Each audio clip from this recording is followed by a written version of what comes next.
in relation to support and so on. So basically, we are going to start off with doing our session first, and then we'll cover off the update later on today. So again, thank you very much for joining us. We've got just to read out our usual disclaimer, which is the following presentation is produced for general guidance only, and professional advice should always be sought before any transaction is undertaken. Individual circumstances can vary, and therefore no responsibility can be accepted by Harts Limited or any of their affiliates for any action taken or any decision made to refrain from action by attendees of this presentation. Okay, as I said, this was the fourth in our series. If you've missed any of them, they are up on YouTube if you want to go back and have a listen to them.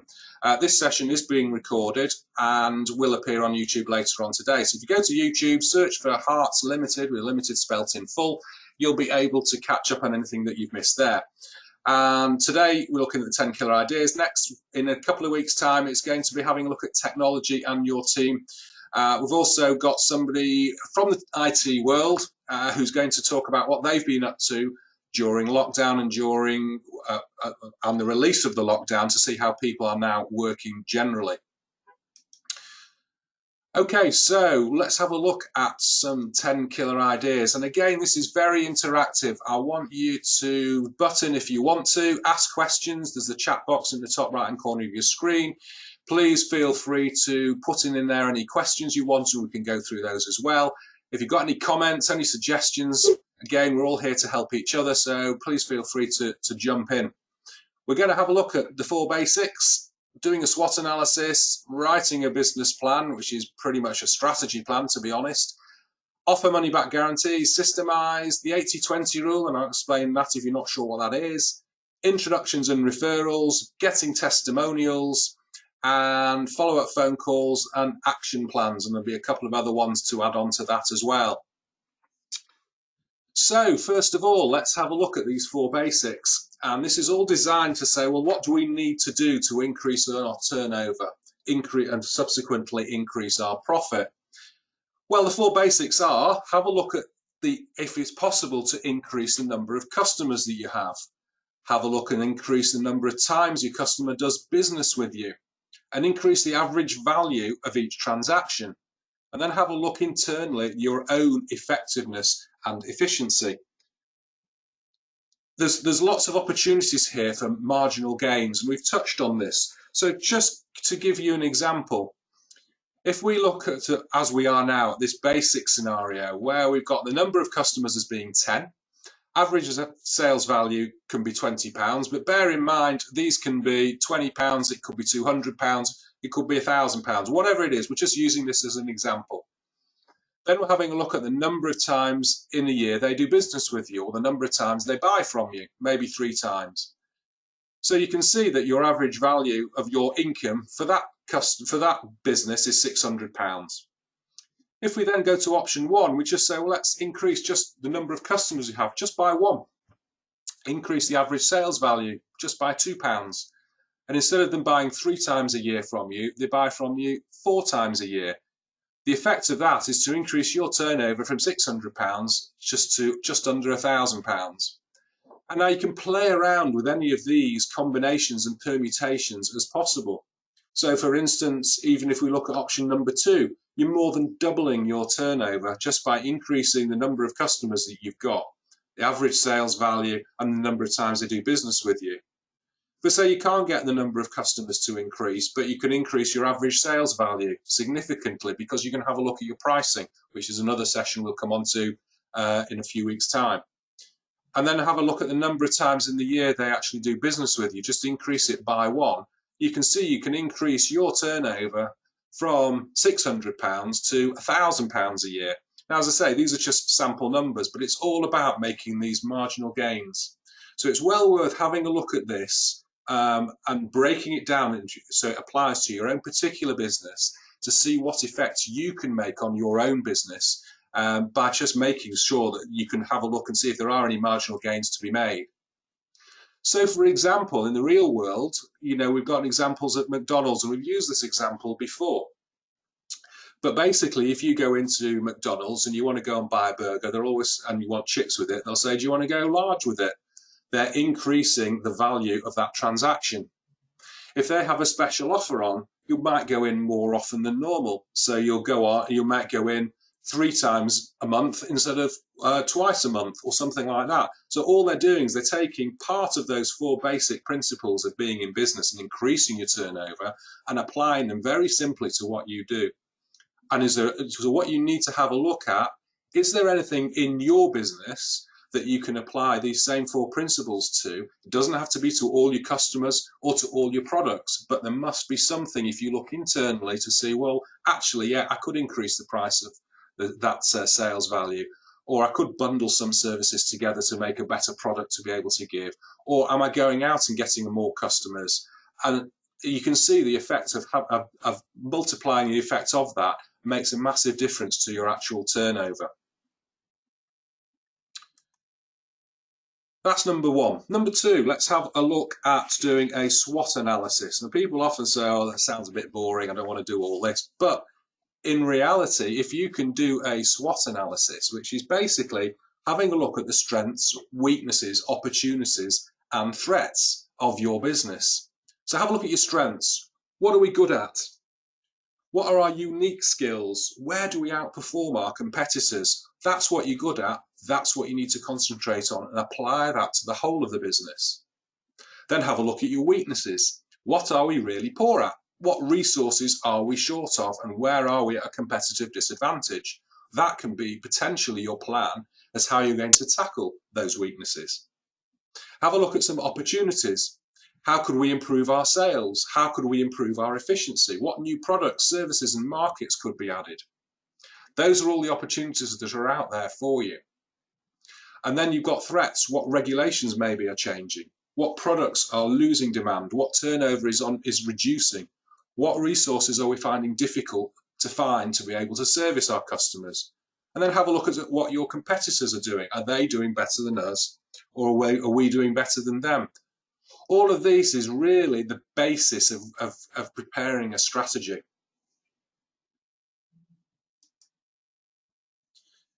Which means let's have a look at writing a strategy plan. We concentrated on, we had a whole session on this as the first webinar that we did, and it is vitally important that if you want to go forward, grow your business during recession, have a strategy to beat the recession, you've got to have a strategy plan. That strategy plan in turn will lead on to a business plan. So you can say, with a strategy, you're saying, right, where are we now? Where do you want to be in, say, 5 years' time, and how are you going to get there?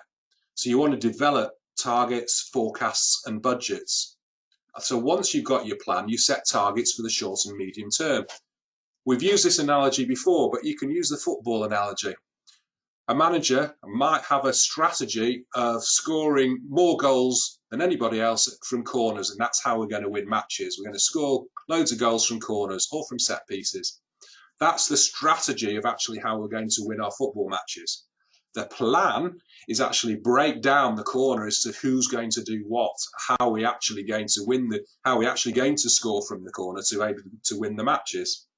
So we need to have a look at all of those individual items to be able to make up the whole of the strategy. So that's the difference really between a strategy and a plan. So an example of what you might want to put in your plan is, in 5 years' time, I want the business to be worth £5 million. We just use it as an example. It might be 500,000, it might be 50,000, whatever applies to you in business. So to achieve this, you've got to make annual profits of at least £1.5 million. And to achieve that, I've got to have sales of, say, £10 million. And therefore, over the next 5 years, I've got to, on average, increase my sales by £1 million a year. To do that, I've got to increase my customer base by 15%. I've got to raise prices by 10%. I've got to increase the number of times my customers buy from me by 20%. So there's all these sorts of things which actually will come out when you're writing a strategy plan. So your strategy is, I want to sell out, I want the business to be worth 5 million. My plan then is to break it down into all its constituent parts. So you come to point 5 on the list there, and you need to increase your customer base by 15%. How are we actually going to do that? And that's where your business plan comes into play. Now you're thinking, oh, this is all very great. We can do all this. There's loads of things which can get in the way. So then have a look at the constraints and then tackle each one, so you're not feeling held back by it all. So for example, internal constraints might be a lack of capital.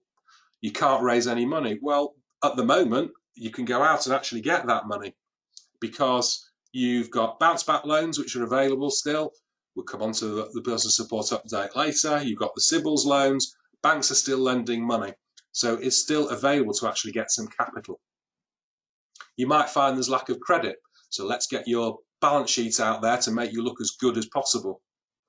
Are there any internal conflicts within your business?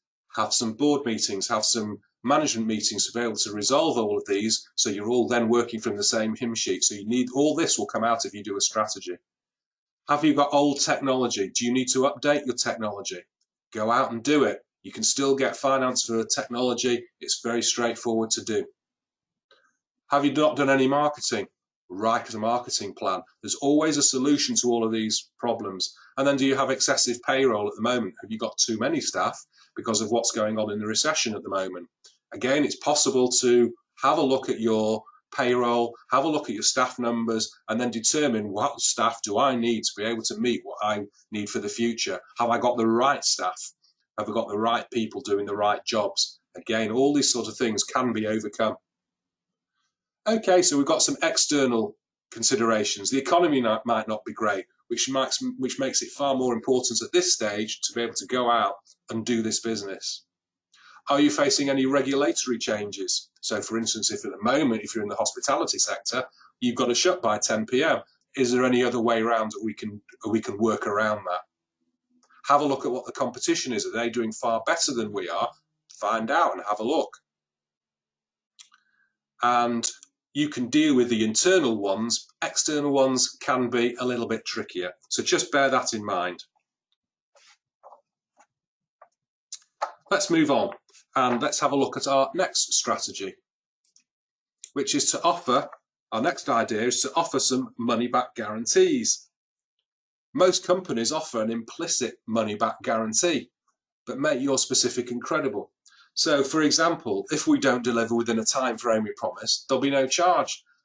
I remember one of the restaurants doing this, that if you went down and you sat down at the table and you weren't served within 20 minutes or so, you got a free meal out of it.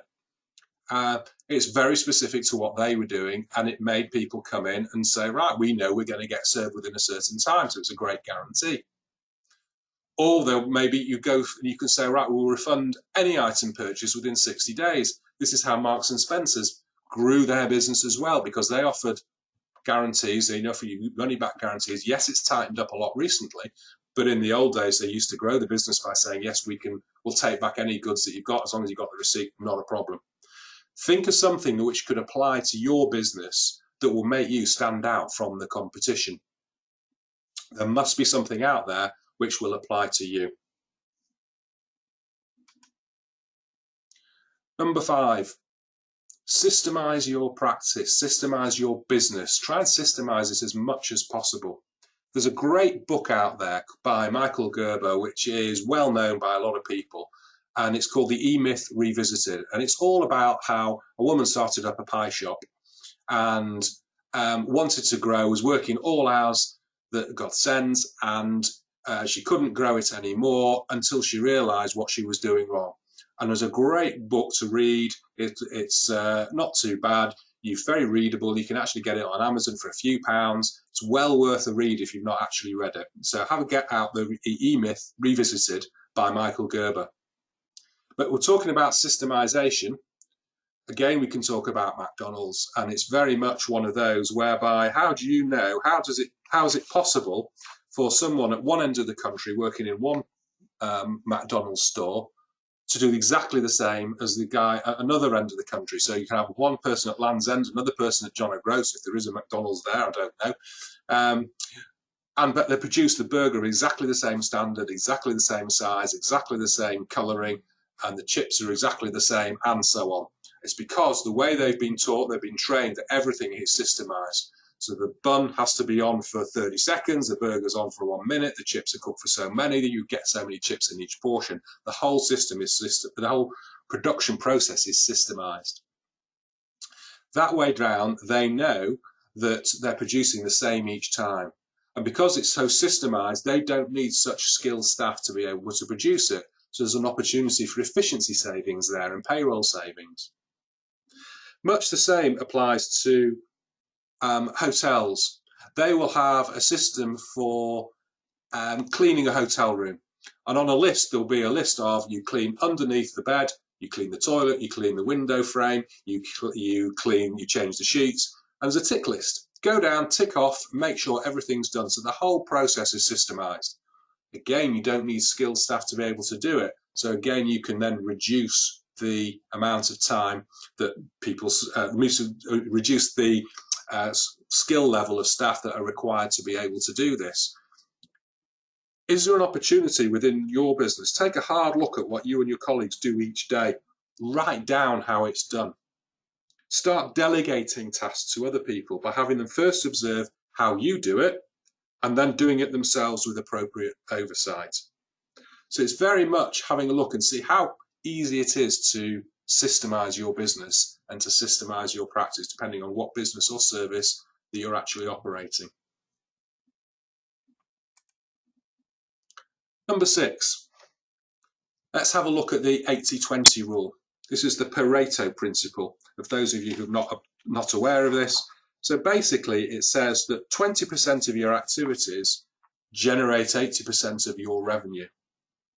So from this we derive principles such as 20% of your customers generate 80% of your profits. Do an analysis of your customers and use this to your advantage.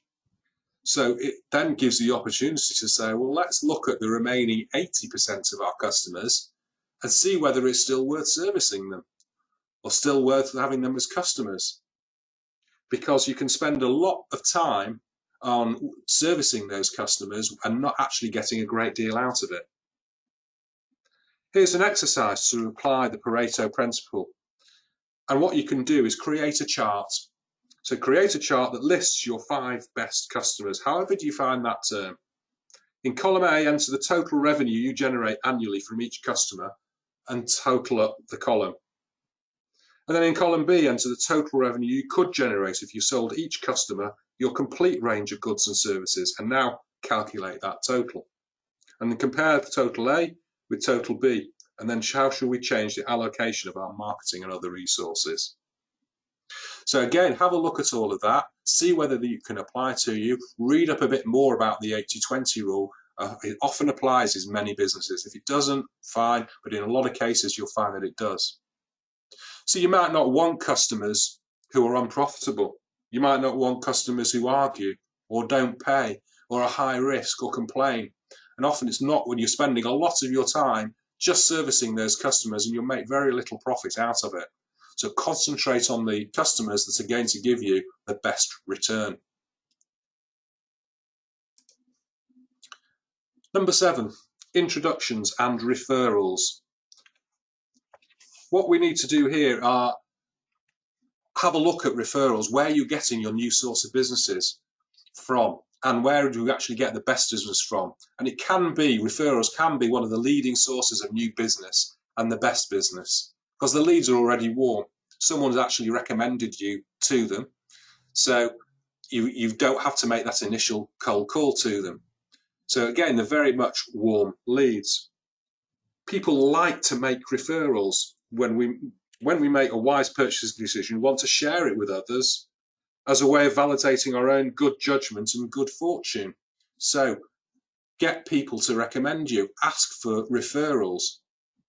And also make sure that the way you work is that you say, right, part of our business, if you want to work with us, we always ask for recommendations and introductions to other businesses. So everybody in your organisation should have a business card. So because this is the way you run your business, you're always going out and looking for referrals. So you give everybody a business card and that can be given out to anybody when you meet, presumably when meetings are now able to be carried out or not. All you've got to do basically is ask for them. If you're talking to one of your customers, you might want to say, As you know, we do a lot of work with medium-sized companies like yours and want to show them how to manage the cost of raw materials. If you know of anyone who think we can help, would you be willing to introduce us? Simple as that. Almost every customer is going to say yes. Not all of them will follow through, but at least you've planted the seed. You're out there. You're looking to make sure that you're going to get some introductions. At the end of each month, ask yourself 4 questions. Are all my customers happy? Have I given all my customers enough TLC? Have I talked to each of my customers? Have I asked each of my customers for an introduction? That way you can actually be able to start generating a referral system, an introduction system, and it'll be another way to actually grow your business. Moving on, number 8, get testimonials. Ask for them, put them on your website, leave them on reception, include them in marketing material, include pictures of your customers to make it more effective, put them on the walls and tell people actually how wonderful you are. There's lots of ways of actually getting testimonials. People will happily do one. We got a great testimonial unsolicited from a client last week. That's going to be going up on our website. We need to tell people how wonderful you are because that's what people look for. I'm sure when you go on TripAdvisor, you're going to look for a hotel to stay at. The first thing you do is have a look at the reviews. Okay, there might be duff reviews in there, but at the end of the day, you're always looking for reviews. Same with this, get testimonials so people can see how wonderful you are. Number 9, follow-up phone calls. You need to follow up calls. It's essential that you actually do so. You may have already mailed a prospective customer, whether electronically or even by snail mail. But at the end of the day, always follow this up, because without follow-up, you're not going to succeed. Normal response rates are only 0.5% from mailing, from a single mailing, and this can increase to 3 to 4% with a telephone follow-up. So get a marketing person in, or if you haven't got one, use a script to be able to follow up this call. And you want to make sure that you've got enough information to be able to follow that up. So make sure that you always follow up from phone calls that you've made. If you don't follow up, people are just going to ignore you. It might take you 3 or 4 times to get through to the right person, but at the end of the day, smile and dial, because if you're smiling, they'll be thinking you're going to have a nice expression into your voice, and people will accept you more readily. And have a script to make sure you've got follow-up on.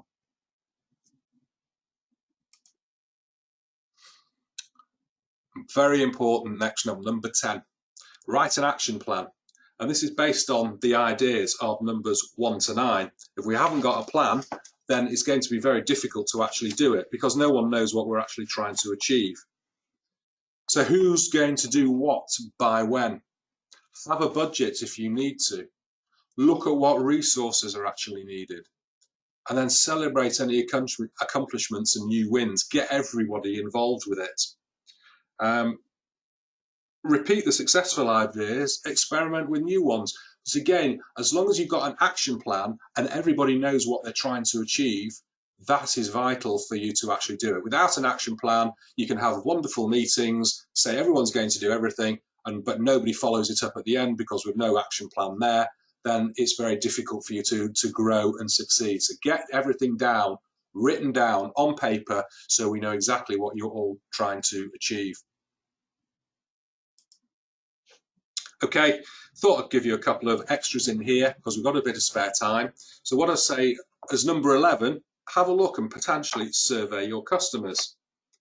Most businesses don't actually do it, but the information can be obtained is really helpful in keeping you out in front. Because if you say, you get some sort of survey, it'll recognise what weaknesses you've got. It'll also identify any new opportunities for you to expand and diversify.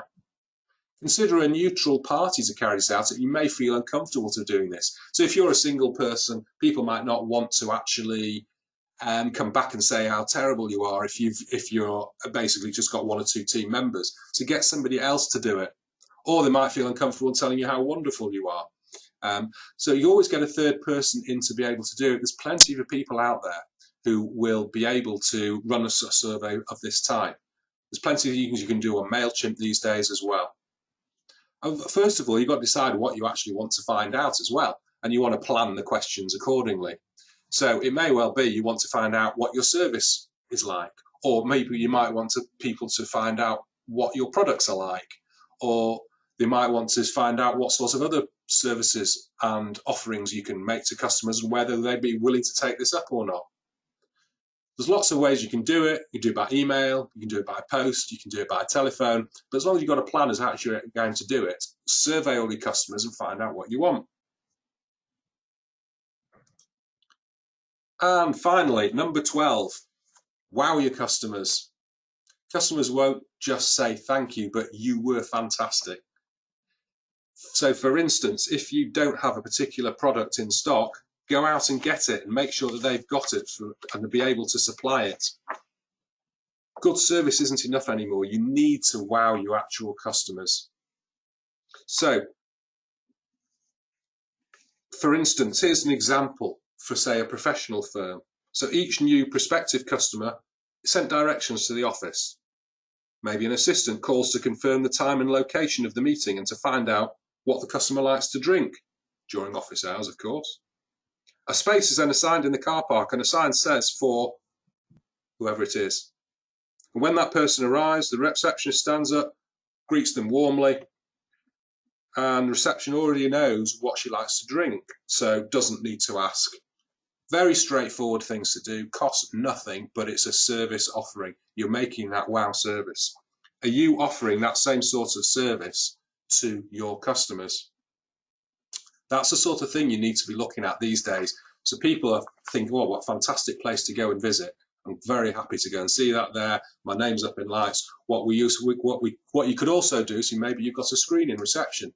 You could have their name up on reception there to say, ABC Limited welcomes XYZ Limited, glad to see you here, whatever it is. There's all sorts of stuff that you can do here to actually wow your customers and make sure it's a great experience for them to be there. I hope you found that useful. And there's 12 ideas for you there. If you've missed any of them or want to take up any of them or want to discuss any of them in more detail, please feel free to give me a call, drop me a line, s.gleischer@harts-ltd.com, and I'll happy to help, or just phone the office number and give me a call. Certainly we can help you with planning. We've done a number of plans over the last couple of weeks, and we'd be delighted to help you in that regard.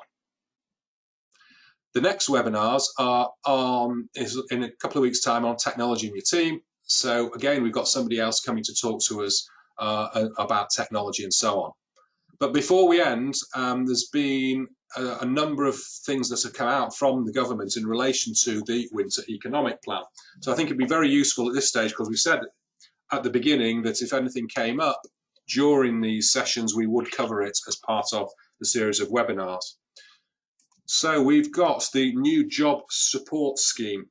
Basically, the government will pay a third of hours not worked up to a cap, which with the employer also contributing a third. And this will ensure employees earn a minimum of 77% of their normal wages where the government contribution has not been capped.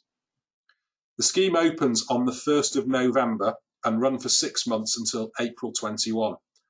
We haven't got the full guidance yet, and that guidance will be published shortly, but it isn't yet available.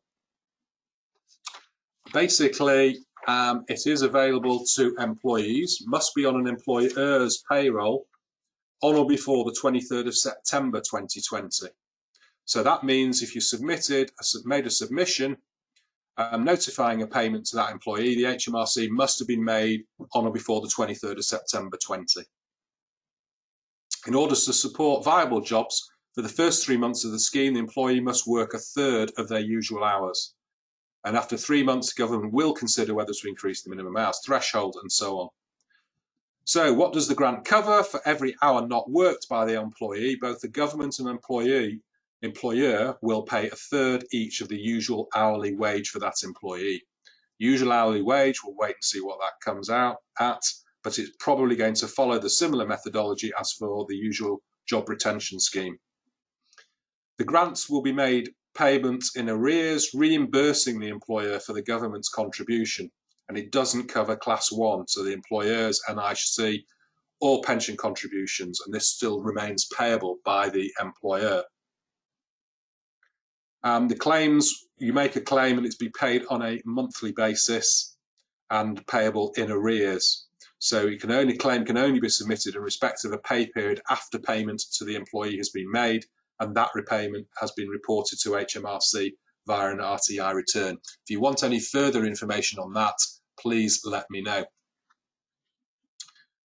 We've also got some in relation to the support for the self-employed scheme. The grant is an extension of the self-employed scheme that's in existence at the moment and will last for 6 months from November 20 to April 21, and the grants are paid in 2 lump sums, each covering a 3-month period. The first grant will cover a 3-month period from the start of November to the end of January, and the government will provide taxable grant covering 20% of your average monthly trading profits, paid out in a single instalment covering 3 months worth of profits and capped at £1,875. Again, more information is going to come out, and full details of how that's going to come out is yet to be released. We'll wait for that with bated breath, no doubt. The business loan schemes. The burden is going to be lifted a little bit, so where you've got a bounce back loan, then you can extend the period from what's currently 6 years to 10 years to effectively cut your repayments. Interest-only periods of up to 6 months you'll be able to get, and payment holidays will also be available. And they also intend to give the CBILS loan, the Coronavirus Business Interruption Loan Scheme lenders, the ability to extend the loans from 6 years to 10 years. So again, it's giving you more time to actually repay, and that applies to loans already taken out as well as loans that you have yet to take out, because they are extending the deadline till the end of November for you to take out either of these loans, where previously this was already coming to an end earlier. Tax deferrals and tax cuts. In relation to the VAT cut, we've got a 15% VAT cut for the tourism and hospitality sectors to the end of March next year. So that's extended to that date. And if you'd already deferred your VAT bill, which was due and payable in March next year, then you'll be able to make 11 payments of that bill. You won't have to pay it off in all in a lump sum. You'll be able to spread it over 11 interest-free payments. And on top of this, if you've got self-assessment bill, you'll be able to payments deferred from January to 20 and those due in January 21 will not now need to be paid until January 22. So that's quite an extension. We're going to wait on more details on that, and further guidance will be issued. That pretty much covers what's been coming out. As you can see, there's a lot of guidance still to come out on that, but we will keep you updated as we go along. Now, I've had a couple of items in the chat box. Could you repeat your email address, please? Yes, that's sglicher, that's SGLICHER at harts-ltd.com. But if you have a look at our website, it's up on there. Carol, thank you. Many of those ideas are often simple and logical and yet easily overlooked. That's right, they are very simple, and a lot of these cost very, very little. That's what's so good about them all. The actual cost of doing these are very cheap. You don't have to invest huge amounts of money to be able to introduce these ideas in, but all these sorts of things can actually help you grow your business. If there are any further questions, please feel free to ask or unmute yourself just by moving your mouse over your microphone button and turning it on. But I'll happily take any questions at this stage.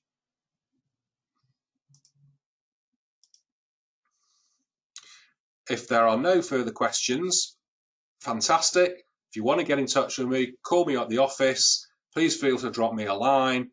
We'll speak again in the next couple of weeks when we'll be covering technology and your team. So we'll be looking at technology and how you can use technology during this lockdown period. Now people are asking to work from home.